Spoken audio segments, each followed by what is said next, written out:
بسم اللہ الرحمن الرحیم۔ السلام علیکم۔ شفا اور قرآن چینل میں خوش آمدید۔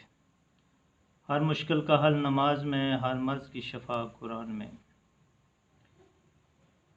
کوئی بھی ایسی مشکل نہیں ہے جس کا حل نماز کے اندر نہ ہو، اور کوئی بھی مرض ایسا نہیں کہ جس کا علاج قرآن کے اندر موجود نہ ہو۔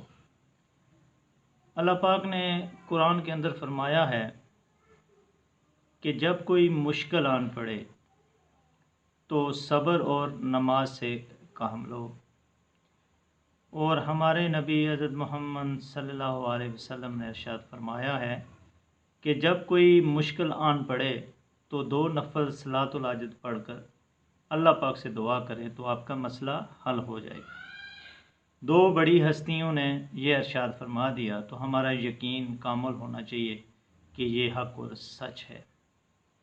اسی طرح اللہ پاک نے فرمایا ہے کہ قرآن شفا ہے مومن کے لیے، اور نبی پاک صلی اللہ علیہ وسلم نے ارشاد فرمایا ہے، مفہوم سنانے لگا ہوں، کہ سورۃ فاتحہ کے اندر ہر مرض کی شفا ہے سوائے موت کے، اور ایک جگہ ارشاد فرمایا کہ قرآن شفا ہی شفا ہے۔ پھر ایک جگہ اور فرمایا کہ 2 شفا کو لازم پکڑو، شہد پینا اور قرآن پڑھنا۔ یہ مفہوم سنایا ہے۔ اگر کوئی غلطی ہو جائے تو میں معافی چاہتا ہوں۔ میرے دوستو، میرے بزرگوں، نماز سے کیسے مسائل کا حل ہوگا؟ اگر کوئی آپ کو استاد مل جائے، آپ کو بتائے، تو میرا خیال ہے ہر مسئلے کا حل ہو سکتا ہے۔ اسی طرح قرآن سے شفا کیسے لینی ہے؟ اگر آپ کو استاد اچھا مل جائے تو ہر مرض کی شفا ہے، آپ ٹھیک ہو سکتے ہیں۔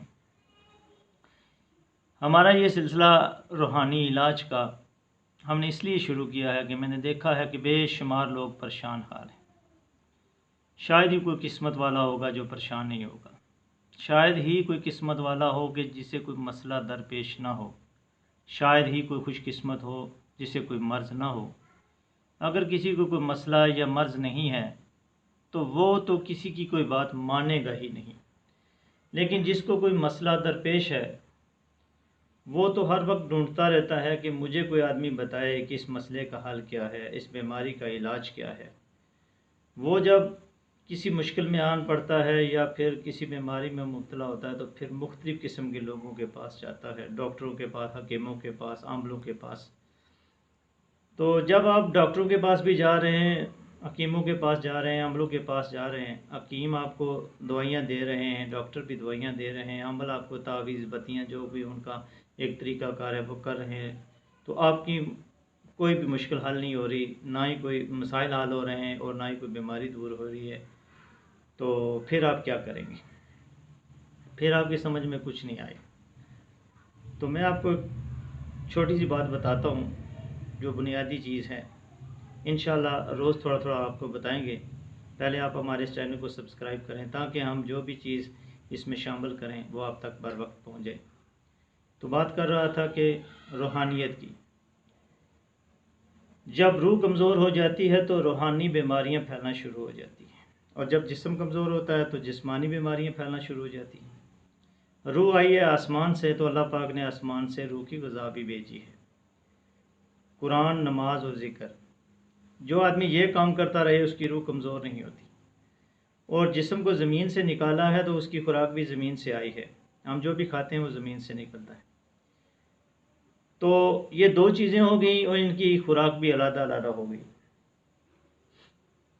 جب آپ کی روح کمزور ہو جائے، آپ کو یہ محسوس ہو کہ آپ کو سکون محسوس نہیں ہو رہا، دوائی بھی کھا رہے ہیں، حکیم کی بھی، ڈاکٹر کی بھی، عاملوں کے پاس بھی جا رہے ہیں، آپ ٹھیک نہیں ہو رہے، تو سمجھ لیں کہ آپ کی روح کمزور ہے، آپ کو سکون نہیں ہے۔ تو روح کی غذا کو پورا کریں گے تو روح طاقتور ہوگی اور وہ روحانی مسائل ختم ہو جائیں گے۔ اسی طرح جب جسم کمزور ہونا شروع ہو جائے تو آپ سارے کام کر رہے ہیں تو آپ کا جسم ٹھیک نہیں ہو رہا، تو آپ کو جسم کی خوراک پوری کرنی پڑے گی۔ روحانی مسئلے کیسے حل کرنے ہیں اور جسمانی بیماریوں کا علاج کیسے کرنا ہے، یہ وقتاً فوقتاً ہم آپ کو بتائیں گے انشاءاللہ۔ میرے اللہ نے چاہا تو آپ کے ہر مسئلے کا حل بتائیں گے اور آپ کی ہر بیماری کا علاج بھی بتائیں گے۔ آپ نے جو بھی بات کرنی ہے، جو بھی مسئلہ پوچھنا مجھ سے تو آپ پوچھ سکتے ہیں، بلا جھجک پوچھ سکتے ہیں، میں آپ کو انشاءاللہ اپنے علم کے مطابق بتاؤں گا۔ ویسے تو بے شمار لوگ بیٹھے ہیں آپ کے مسائل کا حل کرنے کے لیے، لیکن میں کوشش کروں گا کہ حق سچ کے ساتھ آپ کے سامنے پیش ہوں، آپ کو ہر مسئلے کا حل اچھی طرح بتاؤں تاکہ آپ کو پتہ چل جائے اور آپ اس کا علاج کریں۔ ڈاکٹر اگر مرض کو اچھی طرح پکڑ لے، اس قابل ہو ڈاکٹر کی، اس کی قابلیت ہو کہ وہ مرض کو پکڑ لے، تو مریض ٹھیک ہو سکتا ہے۔ پہلی بنیاد یہ ہوتی ہے، اور مرض پکڑنے کے بعد وہ نسخہ ٹھیک طریقے کا دے دے، اور مارکیٹ سے وہی نسخہ آپ کو اگر اوریجنل حالت میں مل جائے تو آپ کا مریض ٹھیک ہو سکتا ہے۔ اسی طرح حکیم بھی اگر مرض کو صحیح پکڑے، دوائی ٹھیک دے تو آپ ٹھیک ہو سکتے ہیں۔ اسی طرح کوئی عمل اگر آپ کے مرض کو پکڑ لے تو آپ کو اس کے مطابق طریقہ کار بتائے تو آپ ٹھیک ہو سکتے ہیں۔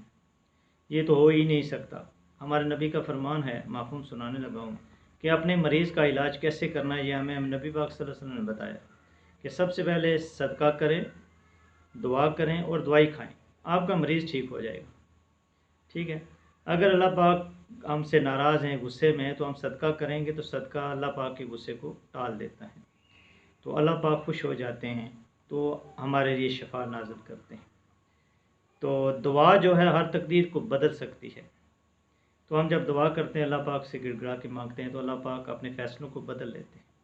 اور دوائی ہماری ضرورت ہے، سنت ہے، طبیب کے پاس جانا سنت ہے، تو ہم جو سنت پوری کریں گے تو اللہ پاک ہم پہ نعمتیں نازل کریں گے۔ اس لیے ہماری یہ کوشش ہوگی کہ آپ کا جو علاج ہے وہ قرآن اور سنت کے طریقے سے کیا جائے تو مریض ٹھیک ہو سکتا ہے۔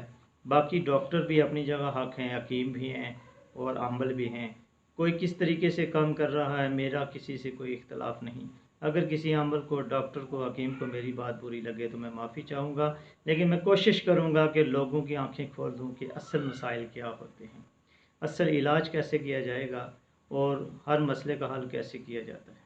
95% جو مسائل ہوتے ہیں وہ ہماری اپنی کمزوری کی وجہ سے بنتے ہیں، اور 85 جو بیماریاں ہوتی ہیں وہ ہماری غفلت کی وجہ سے پھیل جاتی ہیں۔ تو ان چیزوں کو کیسے کنٹرول کرنا ہے، ان کا علاج کیسے کرنا ہے، یہ ہم وقتاً فوقتاً آپ کو بتاتے رہیں گے۔ ہماری کوئی بھی بات آپ کو اگر بری لگے یا بیان کرنے میں کوئی بھی غلطی ہو جائے تو میں پہلے آپ سب سے معافی چاہتا ہوں۔ دوسرا، اگر میرے کسی لفظ کی سمجھ نہ آئے یا میری کسی بات کی سمجھ نہ آئے تو بھی میں معافی چاہتا ہوں۔ تو امید کرتا ہوں کہ آپ میرا ساتھ دیں گے، تو میں آپ کو روحانی اور جسمانی تمام بیماریوں کا علاج بتاؤں گا۔ جزاکم اللہ خیر۔